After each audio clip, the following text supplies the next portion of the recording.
Hello மக்களே! நேத்து நடந்த Delhi Capitals Gujarat Titans match இந்த ஐபிஎல்ல நடந்த one of the best last ball த்ரில்லரா இருக்கு. கடைசி நாள் வரைக்கும் போய் குஜராத் டைட்டன்ஸ் ஒரு ரன் வித்தியாசத்தில் மேட்சை ஜெயிச்சாங்க. ஃபர்ஸ்ட்டு குஜராத் டைட்டன்ஸ் பேட்டிங் பண்ணாங்க. குஜராத் டைட்டன்ஸ் அணிக்காக ஓப்பனிங் ஆட வந்த சுப்மன் கில்லும் சாய் சுதர்ஷனும் ரொம்ப நல்லா ஸ்டார்ட் பண்ணாங்கன்னு சொல்லணும். சாய் சுதர்ஷன் அதிரடியாக ஆட ஆரம்பித்து சீக்கிரம் அவுட் ஆயிட்டாரு. அதுக்கு அடுத்து தான் ஜாஸ் பட்லர் உள்ளே வந்தார். ஜாஸ் பட்லர் க்ரீஸ்க்கு வந்ததும் மேட்சோட டெம்போவே மாறுச்சு அப்படின்னு தான் சொல்லணும். ஷார்ட் பாலை புல் பண்ணுறது, கவருக்கு மேலே பவுண்டரி அடிக்கிறது, சிக்ஸ் மேலே சிக்ஸ் அடிக்கிறதுன்னு சூப்பராக ஆடின ஜாஸ் பட்லர் 27 பாலில் 52 ரன் அடித்து டெல்லி பவுலர்ஸ்க்கு முழு ப்ரெஷர் போட்டார். அப்புறம் அவர் அவுட் ஆனதுக்கப்புறம் கில்லு இன்னொரு பக்கம் ஸ்லோவாக காமாக ஆடிட்டு இருந்தார்.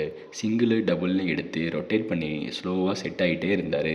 ஒரு ஸ்டேஜுக்கு மேலே ஆக்சலரேஷன் ஆரம்பித்த சுப்மன் கில் 70 ரன் எடுத்து அவுட் ஆகிட்டார். குஜராத்துக்கு ஒரு நல்ல பிளாட்ஃபார்ம் கொடுத்தாரு.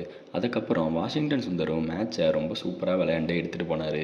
லாஃப்டர் ஷாட்டு, ஸ்வீப்பு, ஸ்ட்ரெயிட் சிக்ஸ்னு ரொம்ப நல்லா விளையாண்ட வாஷிங்டன் சுந்தர் ஐபிஎல்லில் அவரோட முதல் 50 அடித்து 55 ரன் எடுத்திருந்தார். நல்லா ஃபினிஷ் பண்ண குஜராத் டைட்டன்ஸ் 210 ரன் எடுத்து மேட்சை முடிச்சிருந்தாங்க. டெல்லி 211 சேஸ் பண்ணி மேட்சை ஸ்டார்ட் பண்ணாங்க. டெல்லி ஓப்பனர்ஸ் கேஎல் ராகுலும் பத்தும் நிஷாக்காவும் ரொம்ப நல்லாவே ஸ்டார்ட் பண்ணாங்கன்னு தான் சொல்லணும். பவர் பிளே முடிவில் 60 ரன் எடுத்து நல்லா சூப்பராக செட் பண்ணி கொடுத்தாங்க. நிஷாக்கா பவுண்டரிஸ் அடித்து ரன் ரேட்டை மெயின்டைன் பண்ணிகிட்டே இருக்க கேஎல் ராகுல் சூப்பராக விளையாண்டார்.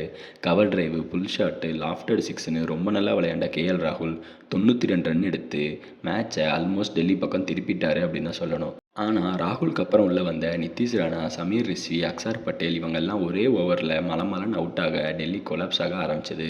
டேவிட் மில்லர் ஒரு பக்கம் 20 பால் 41 ரன் எடுத்து ஆல்மோஸ்ட் மேட்சை ஜெயிக்க எடுத்துகிட்டு போனார். ஆனால் கடைசி ஓவரில் டெல்லிக்கு கொஞ்சம் ரன் தேவைப்பட்டுச்சு. மில்லர் ஸ்ட்ரைக்கை ரிட்டைன் பண்ணணும்னு சொல்லி கடைசி 2 பால் இல்லை 2 ரன்னு தேவைங்கும் போது கடைசி பாலுக்கு முந்தின பாலை சிங்கிளை ரிஜெக்ட் பண்ணிட்டாரு. அதனால் என்னாச்சுன்னா வின்னிங் ஷாட் அடித்து ஜெயிக்க வைப்போம் அப்படின்னு எதிர்பார்த்துருப்பார் போல். ஆனால் லாஸ்ட் பாலில் அவர் பாலை மிஸ் பண்ணதுனால ரன் எடுக்க போய் பட்லர் டைரக்ட் ஹிட் அடித்து குல்தீப்பை ரன் அவுட் பண்ணிட்டாரு. அதனால் என்னாச்சு அப்படின்னா குஜராத் டைட்டன்ஸ் ஈஸியாக தோற்றுருக்க வேண்டிய மேட்சை ஒரு ரனில் ஜெயித்தாங்க. ஈஸியாக ஜெயிச்சிருக்க வேண்டிய மேட்சை டெல்லி கோட்டை விட்டாங்க. குஜராத் தரப்பில் ரஷீத் கான் 3 விக்கெட் எடுத்து 17 ரன் தான் கொடுத்துருந்தாரு. அவரை மேன் ஆஃப் த மேட்சாக அனௌன்ஸ் பண்ணாங்க. இந்த மேட்ச்சில் டெல்லி தரப்பில் கேஎல் ராகுல் 92ம் டேவிட் மில்லர் 41 ரன் எடுத்து அடித்தது எல்லாமே வேஸ்ட்டாக போச்சு.